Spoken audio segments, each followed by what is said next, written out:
Oi, gente! Oi, gente, tudo bem?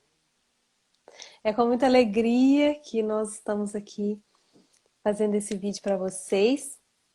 E o tema que nós vamos partilhar um pouco hoje é Jovens Cristãos de Calça Jeans. Santos de calças jeans, não é, Zé? Isso.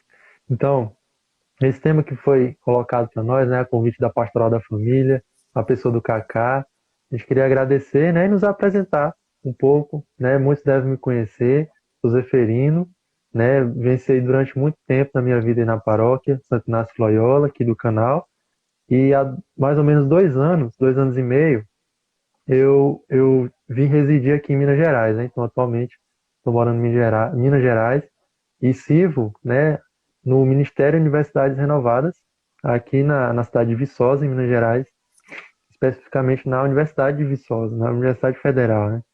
E é um braço da RCC nas universidades, né? E a Natália também se apresentar para a gente. É isso mesmo. Meu nome é Natália, é um prazer estar aqui com vocês. Vocês vieram me achar de tão longe, né? Eu sou mineira mesmo. Eu sou de Ubá, Minas Gerais, mas moro em Viçosa.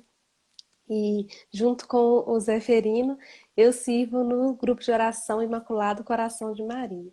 Então, é um prazer imenso estar aqui com vocês para partilhar um pouquinho da palavra. Uhum, isso mesmo.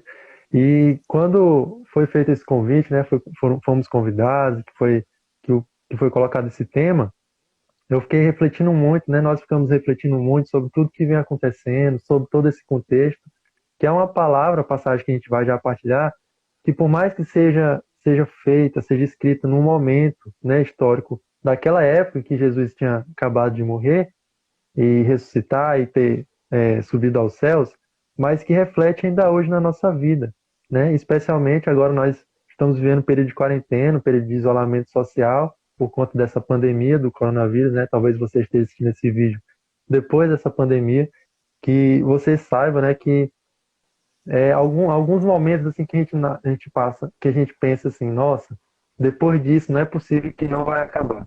E assim a gente vinha partilhando, né, rapidinho, e a gente ficava lembrando que nesse período de quarentena, quando começou juntamente com o período de quaresma, né, Natália? E a gente vivendo Isso aquele mesmo. período de quaresma, vivendo a Semana Santa, a gente ficou naquele sentimento de que na Páscoa iria tudo acabar, tudo voltar ao normal. E veio a Páscoa e não aconteceu. E passaram-se os dias, aconteceram várias coisas. E a liturgia da igreja é tão bela assim no seu desenvolver que a gente pôde, no mais íntimo, ir acompanhando, né? E ir sentindo esse transformar da igreja, né? Esse moldar da igreja conforme o tempo vai passando. E aí a gente foi se preparando cada vez mais para estar vivendo esse momento. E aí foram vindo várias coisas, talvez o mês de maio, o mês de Maria. E aí a gente foi vendo essa fé e esperando que a situação mude. Até que, né, agora a gente está nesse contexto, passou o período de Páscoa, né, teve a solenidade da Santíssima Trindade, teve a solenidade de Corpus Christi e tudo mais. E a igreja hoje, né, nos convida a viver esse tempo mesmo assim na igreja doméstica, dentro das nossas casas, né, que nós estejamos mais voltados para os nossos, né, para a nossa família, para os nossos amigos, né, que às vezes, mesmo no distanciamento social, nós podemos mandar assim, uma mensagem, podemos mandar uma mensagem de conforto, uma mensagem de alegria, né? E quando foi colocada essa palavra, eu lembrava muito é, do próprio discípulo João, né? A palavra, se você já quiser pegar a Bíblia para acompanhar conosco, está lá na primeira carta de São João, né? A primeira carta, no capítulo 2 a partir do versículo 12, né? Essa passagem que, para situar um pouco antes da gente ler, que foi escrita assim no final da vida de João. João, ele foi o discípulo amado, né? Ele mesmo se colocou como discípulo amado, aquele que esteve com Jesus, né? Mais intimamente de todos os apóstolos.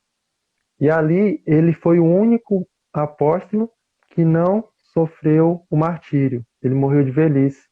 Porém, antes, já na velhice, mas antes de ser exilado, ele era o único, né, na época dessa carta, na primeira carta que ele escreve, ele era o único dos apóstolos que testemunharam Jesus, né, ocularmente, que viram Jesus, que conviveu com Jesus, que estava vivo.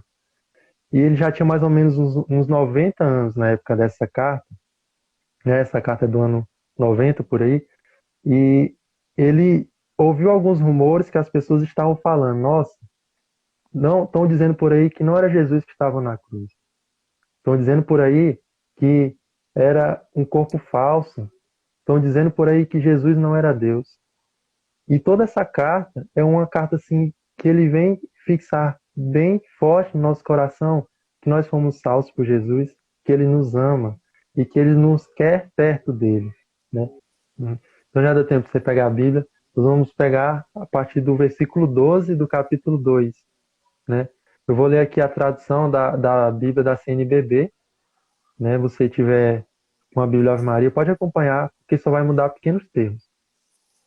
Vai dizer assim: Eu vos escrevo, filhinhos, pois os vossos pecados são perdoados por causa do seu nome. Eu vos escrevo, pais, porque conheceis aquele que é desde o princípio. Eu vos escrevo, jovens, porque vencestes o maligno. Eu vos escrevi, filhinhos, porque conheceis o Pai. Eu vos escrevi, pais, porque conheceis aquele que é desde o princípio. Eu vos escrevi, jovens, porque sois fortes. A palavra de Deus permanece em vós e já vencestes o maligno. E agora o versículo 15. Não ameis o mundo, nem o que há no mundo. Se alguém ama o mundo, não está nele o amor do Pai. Porque tudo o que há no mundo, o desejo da carne, o desejo dos olhos, a ostentação da riqueza, não vem do Pai, mas do mundo. Ora, o mundo passa, e também o seu desejo, mas aquele que faz a vontade de Deus permanece para sempre. Palavra do Senhor. Graças a Deus. Nossa, essa passagem assim, é um recado para todas as idades, né? No início, vai para, na tradução da Ave Maria, vai dizer, né? As crianças, vai falar das crianças. E João ele tem esse carinho de falar com os filhinhos, aqueles que estão começando a conversão. Porque o que que acontece? Quando Jesus ele teve a ascensão de Jesus, que o Espírito Santo desceu sobre os apóstolos, eles começaram a anunciar, eles foram muito perseguidos, né? Todos os cristãos foram perseguidos, martirizados no início da igreja. E aí Jesus ensinou os 12 apóstolos ensinaram outra geração, e essa geração ensinou outra geração, né? Então, duas gerações depois dos discípulos, eles têm um embasamento muito forte pela proximidade com Jesus. E tudo que eles ensinaram foi de fato fielmente real aquilo que Jesus pregou. E esses apóstolos são chamados os apóstolos da tradição apostólica, né? Uma das bases da Igreja Católica, é a tradição apostólica. Porém, quando eles estavam sendo perseguidos, que eles saíam para anunciar, eles saíam, iam para um local, tanto ensinar a verdade, quanto desconstruir aquilo que as pessoas já acreditavam que era falso, né? Eles chegavam para evangelizar os gregos, que tinham uma cultura que acreditava que o ser humano era um erro. E são, assim, mentiras, são outras coisas assim que eram algumas crenças que eram combatidas e que foram combatidas e que infelizmente querem voltar com o tempo. Infelizmente, às vezes, muitas mentiras querem ficar voltando, né? De outras formas. E assim, como os gregos, né, acreditavam que o ser humano era um erro, eles queriam destruir as famílias, ou seja, um homem e uma mulher unidos, eles gerariam um filho. Eles acreditavam que esse filho era um erro, né? E aí, por meio de alguns deuses que eles acreditavam, por meio de muito misticismo, eles acabavam caindo nesses erros, né? E os apóstolos eram justamente esse sal, né, que conservava aqueles que realmente acreditavam em Jesus e também eram a luz, né? Foi um dia desse o evangelho dessa semana, né? Dessas semanas atrás falava, né? Somos sal e luz, aqueles que conservam, mas que também iluminam. E os primeiros apóstolos combateram firmemente. E João, né, foi, ainda em vida, ele escreveu não só para o povo daquela época, mas para todas as épocas. Então ele fala, né, os vossos pecados são perdoados por causa do seu nome. Então ele está falando para aqueles que é, estão ainda vamos dizer assim, no início da conversão, né? Estão nesse período ainda adentrando, conhecendo a Jesus. Então, a primeira coisa que a gente tem que entender é que nós já fomos salvos por Jesus na cruz, né? Que Jesus nos perdoou e que não importa o que falem, não importa o que dizem, não importa, você é convidado a se aproximar dele. E aí depois ele vai dizer, né? Eu vos escrevo paz, porque conheceis aquele que é desde o princípio. Então aqui João, ele coloca um, uma um recado para aqueles mais experientes, né, os pais, aqueles mais velhos, aqueles que conheceram, né, aquele que é desde o princípio, que sabiam da história de Abraão, de Moisés, né, que conheciam toda a história do povo de Deus e que sabiam que Jesus era a, o ápice, né, o cume daquilo tudo, né, porque muitas vezes acreditava-se, né, alguns povos acreditavam que Jesus, tudo que ele pregou, não era compatível com o Deus do Antigo Testamento, né? E por isso que Jesus ele vem, ele aparece para os discípulos de Emaús e ele explica tudo aquilo do Antigo Testamento. E o coração dele se inflama e fala: Nossa, como nosso coração incendiava quando ele falava para nós daquele Deus. E realmente, quando eles reconhecem, né, no partir do pão, eles reconhecem que ele era Jesus, que ele era o mesmo Deus. E aquele discípulo de Emaús também anunciaram, né? E foram anunciando essas verdades. E aí depois, né, João dá um recado para os jovens, para nós. Ele fala: Jovens, eu vos escrevo porque vencestes o maligno, né? Porque vencestes o inimigo, vencestes o demônio. Porque, né, tem um cônego daqui da nossa cidade, de Viçosa, que ele gravou um vídeo no começo da quarentena, né? Que perguntaram para ele: Cônego, que você tem medo? Aí ele falou: Não tenho medo de nada, né? Não tenho medo do inimigo, dos seus anjos maus, de nada. Tenho medo só do pecado, porque o pecado me tira da graça de Deus, né? Então, São João ele afirma fielmente para mim e para você que nós somos fortes, que nós nascemos para vencer. Então, ser um jovem cristão de calça jeans é saber que você é forte, saber que você nasceu para vencer, né, Natália? E aí, Isso nesse mesmo. período de então, a Natália está mais um pouquinho calada agora no início, mas ela vai já dar uma dar Eu falo, gente. um- e aí, né, eu queria conversar aqui com vocês, queria que vocês pudessem pegar um papel, uma caneta, para vocês anotarem alguns passos do processo de conversão. Que é uma coisa assim que a gente vai, às vezes, se identificar, que a gente passa por isso, mas que a gente tem que buscar melhorar e ver como que a gente vai avançando nesse passo. Isso E mesmo. aí, E só pode falar. recapitulando aqui o que o Zé falou, então, isso que São João fala não é só no sentido da idade, né? Mas a gente pode levar para o sentido da nossa idade de conversão. Então, os filhinhos são aqueles que acabaram de se converter, que eles estão conhecendo a Deus. Os jovens são aqueles que estão na luta, que tendo conhecido a Deus, tendo abraçado a fé, lutam pela fé, então lutam contra as heresias, lutam para espalhar a fé. E os pais são aqueles mais maduros na fé. Então, esse recado, isso que São João fala aqui, é para todos nós. Então, se você está começando agora na caminhada, se você já tem anos de caminhada, é para todo mundo. Uhum. Então, assim, acho que deu tempo de pegar o papel e a caneta, você poder anotar, que é muito importante cada ponto que a gente vai levantar agora. Uhum. O que que acontece? A gente às vezes leva, às vezes não, a gente sempre, desde quando a gente nasce, tal, a gente leva uma vida meio solta, uma vida meio assim, largada, vamos dizer assim, né? E até que o momento Jesus encontra com a gente, né? Tem um movimento que é o Encontro de Jovens com Cristo, EJC, né? Mas é Jesus que encontra com a gente. A gente se deixa ser encontrado, não é verdade? E aí, a partir desse encontro, às vezes a gente está meio largado, seguindo um caminho, às vezes a gente está se sentar num comodismo, tá, nossa, aqui tá tão bom.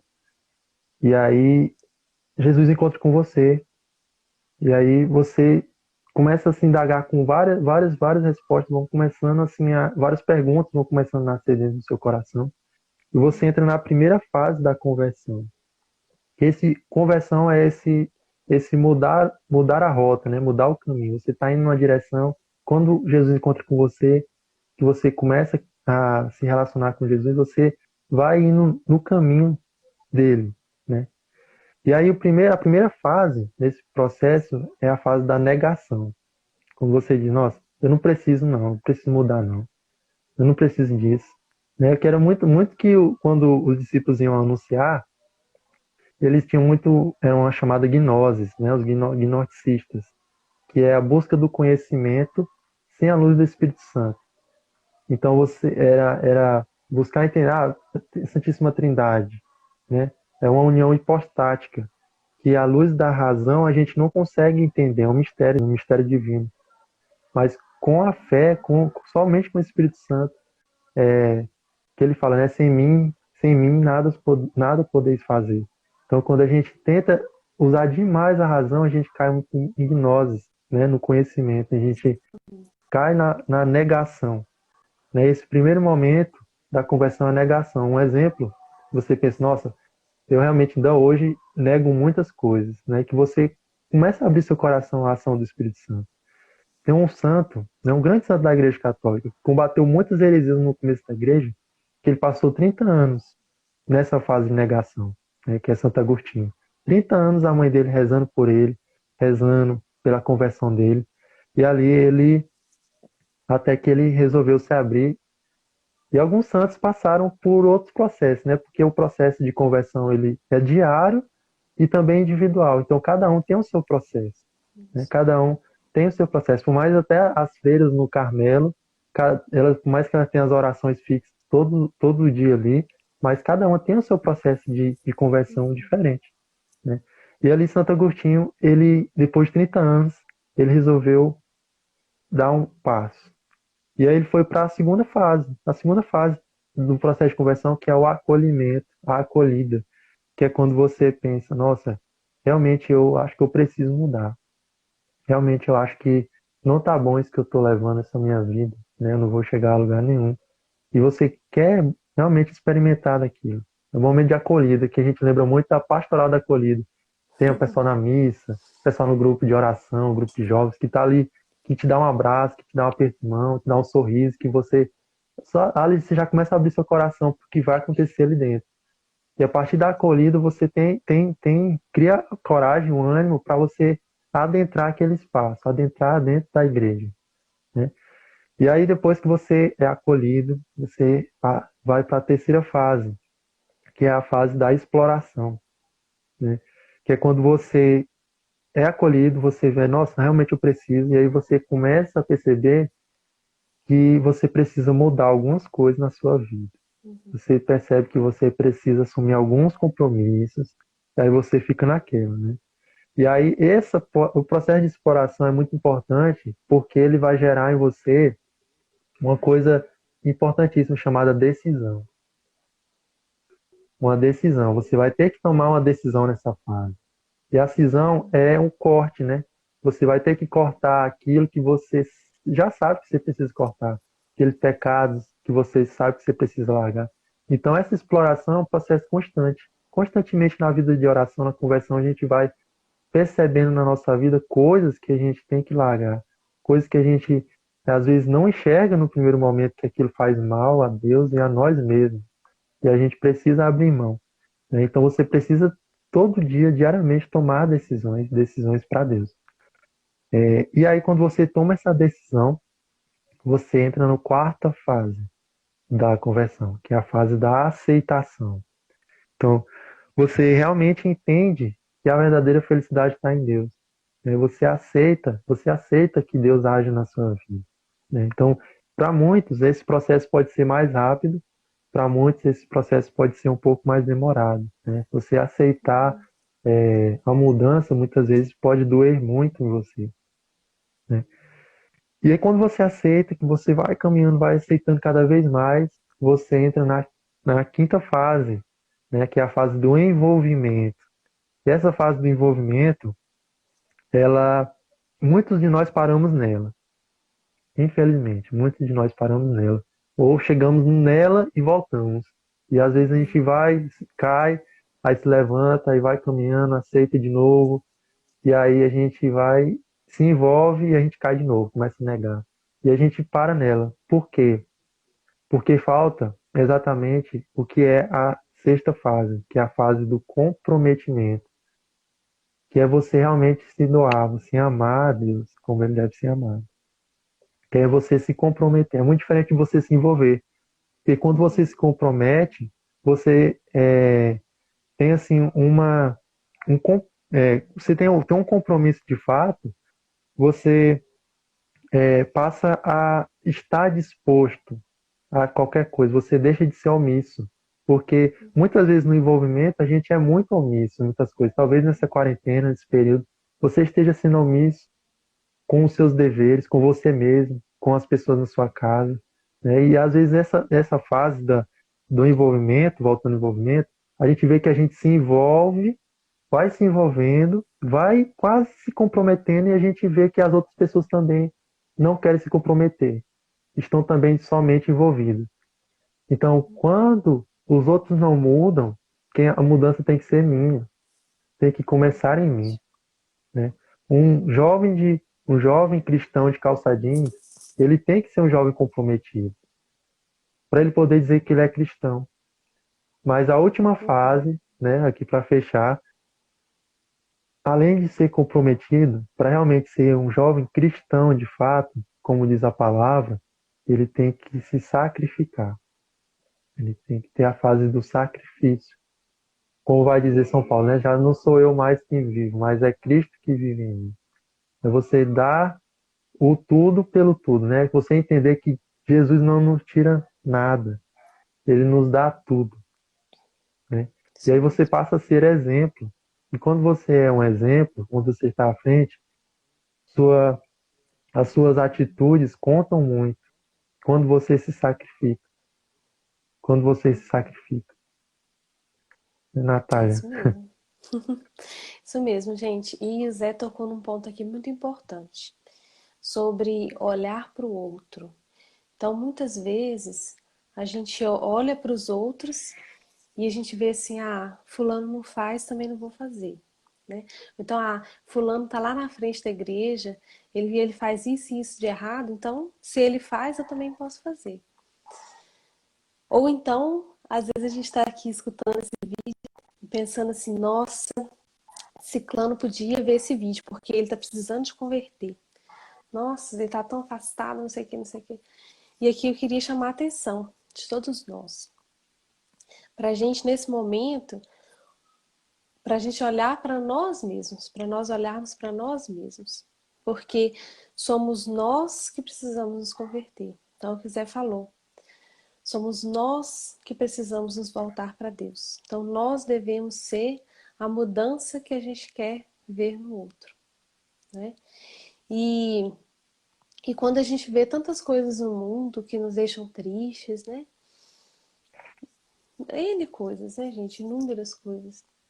E às vezes a gente acaba apontando o dedo pro pecado do outro, pros erros do outro. E a gente não deve fazer isso, né? Na verdade, quando a gente vê algo que nos incomoda, a nossa reação deve ter que ser assim: opa, eu preciso ser santo. Porque só os santos conseguem de fato fazer uma revolução e mudar as coisas para melhor. Então, não é nós dando nossa cara a tapa, é, não é nós brigando, né, com aquelas pessoas que nós achamos que precisam mudar, né? Mas não, nós devemos ser santos. E aqui eu te peço para olhar para você mesmo, não de uma forma egoísta, porque um dia eu estava conversando com uma pessoa, eu falando mais ou menos nesse sentido, e eu percebi que a pessoa meio que começou a pensar que eu estava falando assim, olha, eu vou ser santo e o resto não tô nem aí pro resto. Não, gente. Nós temos que ser espertos e inteligentes. Pensa como se a gente estivesse numa piscina, assim, duas pessoas numa piscina. E aí, nenhuma das duas sabe nadar. E uma delas começa a afogar. Então, a outra pessoa que não sabe nadar, vai adiantar ela se jogar lá para salvar a outra? O que que vai acontecer? Os dois vão morrer. Então, primeiro, essa pessoa, nós, né, vendo alguém afogar, a gente tem que fazer o quê? Colocar o colete salva-vidas. O que que eu quero dizer com isso? Que nós só vamos conseguir salvar alguém, ajudar na salvação de alguém, se nós, à medida que nós formos santos. Porque à medida que nós caminhamos rumo à santidade, rumo a Deus, outros vão se juntando a nós. Então não é uma questão de falar fulano, ciclano tem que ser santo. Não, eu tenho que ser santo. E à medida que eu for caminhando rumo à santidade, Deus vai colocando essas pessoas para caminharem junto comigo. E aí nós já entramos no versículo 12, né? Que fala assim: não ameis o mundo, nem o que há no mundo. Então aqui essa parte, São João fala do desapego, que é um pouco isso que o Zé trouxe para nós. Que, que é esse sacrifício, essa entrega total. E o que que nós hoje podemos estar apegados? Aqui fala, não ameis o mundo. É a gente não colocar as coisas do mundo acima de Deus. Não olharmos para esse mundo e com aquele desejo, com aquela cobiça das coisas daqui, de modo que isso nos prenda a esse mundo. Mas é olhar a Deus, né? Nós devemos ter o nosso olhar fixo em Deus. E porque ele fala, né? Porque ai, se alguém ama o mundo, não está nele o amor do Pai. Então, se nós amamos o mundo, no sentido de estarmos apegados às coisas do mundo, nós não amamos a Deus. E aqui, esse versículo nos lembra da passagem do jovem rico. Então, olha só, o jovem rico, ele chegou para Jesus e falou: olha, Senhor, eu obedeço todos os mandamentos, eu faço tudo direitinho. E olha que isso não é fácil, gente. Então, o que que isso significa? Que ele estava em estado de graça. Ele não tinha nenhum pecado mortal, talvez nem venial. Mas quando Jesus fala para ele, então deixe tudo e me segue, ele fica triste porque ele era muito rico. E essa passagem está muito intimamente ligada com esse versículo que nós lemos agora. Então, essa entrega total a Jesus, esse desapego às coisas do mundo, é ser capaz de largar tudo por Jesus. E aqui nós não estamos falando, por exemplo, para você que é casado, você largar tudo, né? Larga seus filhos, larga sua esposa e vai virar um eremita. Não é nesse sentido. Mas que o seu coração seja livre. Que o seu coração seja livre. Então nós podemos sim ter as coisas, mas elas não podem ser o nosso Deus. E mais para frente vai continuar a explicar aqui na passagem, né? Porque tudo que há no mundo, o desejo da carne, o desejo dos olhos, a ostentação da riqueza, não está no Pai. Então, olha só, desejo da carne. Aqui ele fala não só, mas também em relação aos pecados contra o sexto mandamento, né? Contra a castidade. Então, os desejos da carne, nós podemos pensar aqui nas nossas paixões desordenadas, que nos levam a pecar contra a castidade, ou sozinho, ou com alguém. Mas não só o pecado contra a castidade, todos os desejos da carne. Então, é nós colocarmos, mimar o nosso corpo, é às vezes o comer demais. A gula a gente também pode colocar nessa questão aqui dos desejos da carne. né? Então são os prazeres que a gente vai nos dando, né? Ah, eu mereço. E a gente vai colocando o nosso bem-estar acima de Deus. Nós vamos nos tornando pessoas que não conseguem fazer sacrifícios. E amor é sacrifício. Então, no sétimo passo que o Zé falou, sacrifício, entrega total, é aí que você de fato começa a amar. Antes você estava ali patinando. Mas quando você entra na fase ali do sacrifício, é aí que começa o amor. Então, isso não é uma ditadura de Deus, né? Mas a palavra de Deus, ela vem para nos libertar. Então, outro ponto, o desejo dos olhos. Então, quando a gente começa a cobiçar as coisas desse mundo e a colocar nelas o nosso céu. Então, se eu começo a cobiçar demais um emprego, uma pessoa, e eu penso que minha felicidade está naquilo, isso tudo vai gerando o quê? Apego. Apego. Isso não deixa o nosso coração livre para amar. E a outra parte é a ostentação da riqueza, que é quando nós temos bens, e aqui a gente pode falar de bens materiais, mas também de bens espirituais, e a gente coloca o nosso tesouro ali. Então tem também a passagem que fala, né? Onde está o seu coração, aí está o seu tesouro. Então quantas vezes nós colocamos o nosso tesouro nas riquezas, nos bens materiais, ou então nos dons, né? Nossa, eu sou demais porque eu canto violão, toco teclado e não sei o que, tarará, tarará. Então isso tudo vai gerando o quê? Apego em nós e nos impede de amar a Deus verdadeiramente. Nós só vamos ser felizes se nós amarmos a Deus verdadeiramente, porque foi para isso que ele nos criou. E nós lembrávamos muito quando a gente estava rezando para preparar essa pregação, né, de Santa Uhum. Teresa d'Ávila. Santa Teresa d'Ávila, ela viveu muitos anos já estando no Carmelo, mas apegada às coisas do mundo.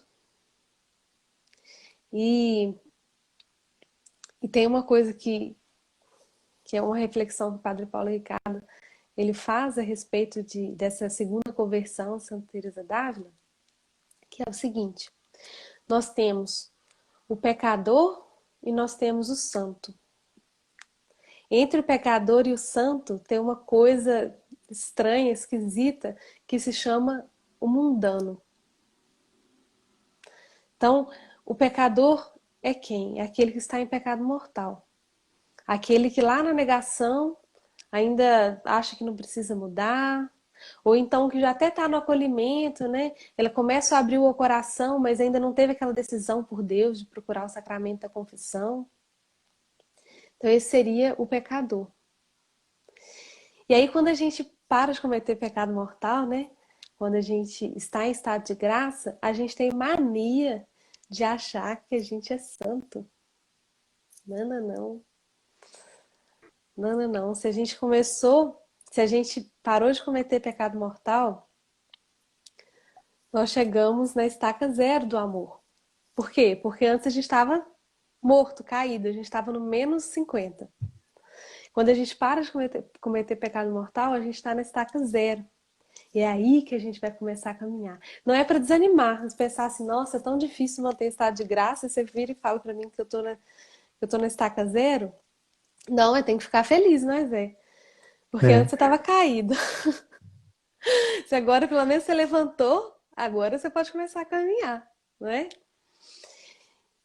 E aí eu falei que entre o pecador e o santo tem o mundano. O mundano é quem? É aquela pessoa que não está em pecado, mas ela está muito apegada às coisas do mundo. Ela não consegue se entregar totalmente a Deus. E, e como que a gente vai passando de mundano para santo? Aí a gente pode pensar na pequena vida de Santa Teresinha, nas pequenas coisas do dia a dia, nos pequenos sacrifícios do dia a dia, aí matando o homem velho, a mulher velha, aí morrendo para nós um pouquinho a cada dia, para que a gente possa cada vez mais ser santos. Então, vamos colocar aqui com exemplos, né, para ficar mais palpável. Se eu tenho dificuldade com a gula, o que eu posso fazer? Eu estou lá tomando café da tarde. Eu vi que eu já estou satisfeita. Vou pegar ali mais um biscoitinho. Não, gente, não vou pegar. Não vou pegar, vou oferecer isso em sacrifício. Aqui em Viçosa, no bar, tava friozinho uns dias para trás, não tava, Zé? Agora melhorou um pouco. Uhum. O que é um sacrifício também que a gente poderia oferecer? A gente está naquele banho quentinho, mas ali terminou, de fato, você terminou o banho, né? O que tinha de lavar, você já lavou, mas começa a ficar gostoso ali, aquela água caindo, batendo. Não, eu vou oferecer em sacrifício. Desliga o chuveiro e segue a vida, né? É isso, a gente vai domando a nossa carne. Por quê? Aí parece, nossa, mas é radical demais, é falar que a gente não pode ser feliz, taranã, taranã. Não. Enquanto nós somos escravos de nós mesmos, nós não somos felizes. E pelo pecado, nós somos escravos de nós mesmos. Nós só vamos nos tornar livres quando nós pudermos nos entregar totalmente a Deus, né? A partir desses sacrifícios diários. Então, o que mais pode ser o sacrifício? Pedir perdão. Às vezes é difícil pedir perdão. Para alguns é mais fácil, para outros é mais difícil. Então, é muita luta humana e muita graça de Deus. Então, ora et labora. Hum. Trabalha e reza. Né, Zé? Isso, Fazer tudo como se dependesse da gente e rezar como se dependesse de Deus. Então, isso mesmo. a gente identificar em nós o que eu preciso mudar e começar a lutar contra aquilo. E errou, pede perdão para aquela pessoa que a gente ofendeu, para Deus, né, no sacramento da confissão, para quem tem acesso ao sacramento da confissão. Então é isso. E aí a gente vai passando de mundano para santo. E por que isso? Porque a gente tem que parar de sonhar pequeno. A gente sonha muito pequeno. E às vezes a gente só sonha em estar em estado de graça. Mas a gente não sonha em ser santo. E a gente deve almejar as coisas, almejar o máximo do máximo. Quando a gente pensa em Santa Teresa d'Ávila, por exemplo, não é que a gente queira almejar todas as consolações que ela viveu na oração, todos os bens que Deus fez para ela, mas é almejar amar a Deus com o amor que ela amou. Então, esse deixar de ser pequeno. Uhum. E ela A é um Nath grande deu exemplo para exemplo aí, nós, né? né? A Nath deu exemplo, por exemplo, do banho quente, né? E talvez não, não é a realidade para muitos, que a Teresina, a Nath foi em Teresina ano passado, 2019, finalzinho de 2019, viu que lá não precisa de chuveiro elétrico, né? A água normal já vem queimando. E que às vezes a gente se mima demais. Por exemplo, nessa quarentena, quase todo mundo tem uma dificuldade muito grande de ter uma rotina e e de se policiar em todas as atitudes, né? Até no sono, né? No sono, muita gente troca a noite pelo dia, vai dormir tarde, acorda tarde, né? E muitas vezes isso vai gerando um desconformismo que ao mesmo tempo vai é, gerando, vai desregulando outras coisas, né? E às vezes está tudo desregulado. Então, quando a Nath fala dessa questão da estaca zero, é para você, todo dia você tem a chance de começar de novo. Todo dia você tem a chance de fazer diferente, né? Tem uma música que fala, né? Por hoje não. Por hoje eu não vou mais pecar, por hoje eu não vou errar, por hoje eu não vou ser agressivo com Deus. Tem uma frase que agora me lembrei, enquanto a Nath partilhava, de, de Santa, de Santa Madre Teresa de Calcutá, né, que uma vez perguntaram para ela, que ela fazia muitas coisas, né, e queriam assim perguntar para ela como que ela faria para mudar o mundo, né, porque ela recebeu vários prêmios. E aí um dia ela foi receber um prêmio e no discurso ela disse: "Nossa, eu já tentei, já quis realmente mudar o mundo, mas eu vi que o mundo é muito grande. E aí eu quis mudar a minha cidade, né? Ela viu que o mundo era grande demais, ela não, vou mudar minha cidade, que é menor, dá tranquilo. Ela viu que a cidade dela também era grande demais. E ela, não, eu vou mudar a minha rua, né? E ela, a rua dela, ela viu, não, minha rua é difícil, tem muitas casas, muitas famílias. Ela pensou, não, eu vou mudar a minha casa, né? Eu vou mudar a minha casa. E ela viu que tinha muita gente dentro da casa dela e que estava difícil também. E aí ela voltou e ela rezando, conversando com Deus, e ela disse, não, para me mudar realmente o mundo, a mudança tem que começar em mim. Então eu tenho que me mudar primeiro. Uhum. A partir da minha mudança, né? A partir da minha, da minha, que a Nath acabou de falar, né? Da minha, meu Deus do céu, agora que A sua fugiu a palavra. conversão, né? Da minha, da minha conversão eu vou. E às vezes essa palavra de santo, santa, soa muito forte pra gente, né? Mas uma vez, quando estava tendo a canonização de São João Paulo II, já é santo, né? Mas quando era o Papa João Paulo II, estava tendo o processo de beatificação dele, né? O cardeal Sara foi perguntado, mas quem são os santos? Ele respondeu assim: eles são pessoas absolutamente normais, porque se assim não fossem, não poderiam ser santos, né? Então, um jovem cristão de calça jeans, né? Também conhecido, o santo de calça jeans, é um santo que é um ser humano, mas que dentro da sua humanidade, no seu contexto de vida, se sacrifica no seu ciclo de amizade, né? Se sacrifica dentro da sua casa, com os seus, com aqueles que estão ali. Então, esse último versículo da palavra é um resumo bem resumido da oração de Santa Teresa d'Ávila, daquilo que a gente vinha falando desde o início, né? Que tudo passa. Mas não é tudo passa da gente pensar assim no, no autoajuda, de não, vai tudo passar, vai logo tudo ficar bem. Mas tudo passa no sentido de que as coisas do mundo passam, essas alegrias momentâneas, né, elas passam, esses prazeres mundanos passam. Só Deus permanece, só Deus é eterno. Ele vai dizer assim, ora, o mundo passa e também o seu desejo, mas aquele que faz a vontade de Deus permanece para sempre, né? Aquele que realmente se sacrifica, aquele que se compromete. Tem a música da Cola de Deus que acho que os meninos gostam bastante, que é compromisso, né? Meu compromisso é com Deus, meu compromisso é amar. E é, acho que é isso, né, Nath? É isso mesmo. Você está É travando. isso mesmo. Então, nós pensemos nisso. Você também estava travando. Acho que agora voltou. Então, nós pensemos nisso. Vamos nos agarrar nas coisas do céu, nas coisas que não passam. Então, por mais que nós tenhamos que ter os nossos relacionamentos aqui nessa terra, o nosso trabalho, o nosso dinheiro, o nosso sustento, mas não vamos nos agarrar, nos apegar a essas coisas. Vamos ser inteligentes, vamos ser sábios, nos agarrar a Deus, porque Ele não passa. E aqui a gente separou a oração de Santa Teresa d'Ávila para vocês, que ela fala muito desse versículo 17, né? Nada te perturbe, nada te espante, tudo passa.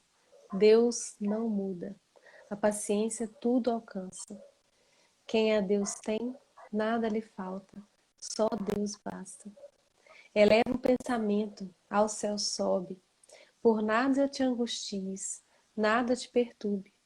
A Jesus Cristo segue, com grande entrega, e venha o que vier, nada te espante. Vês a glória do mundo? Glória vã. Nada tem de estável, tudo passa. Deseje as coisas celestes, que sempre duram. Fiel e rico em promessas, Deus não muda. Ama-o como merece, bondade imensa.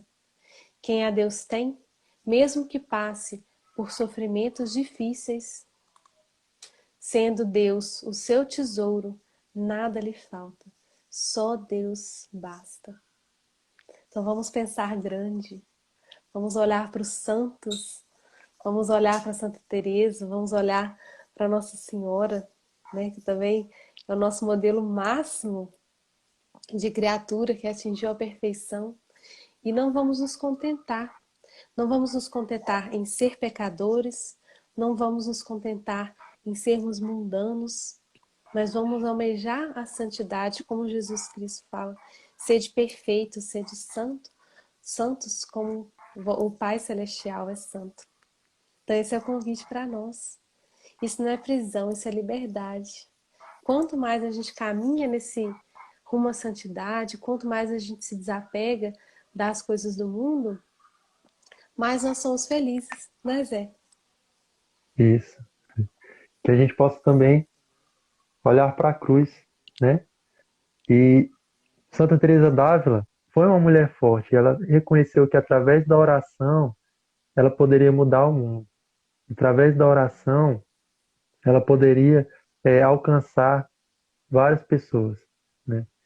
E ali ela foi assim um grande exemplo, né, para nós, um grande exemplo para as pessoas da época dela e que até hoje reflete, né? Recentemente nós tivemos uma amiga nossa que foi para um mosteiro, para o Carmelo, né?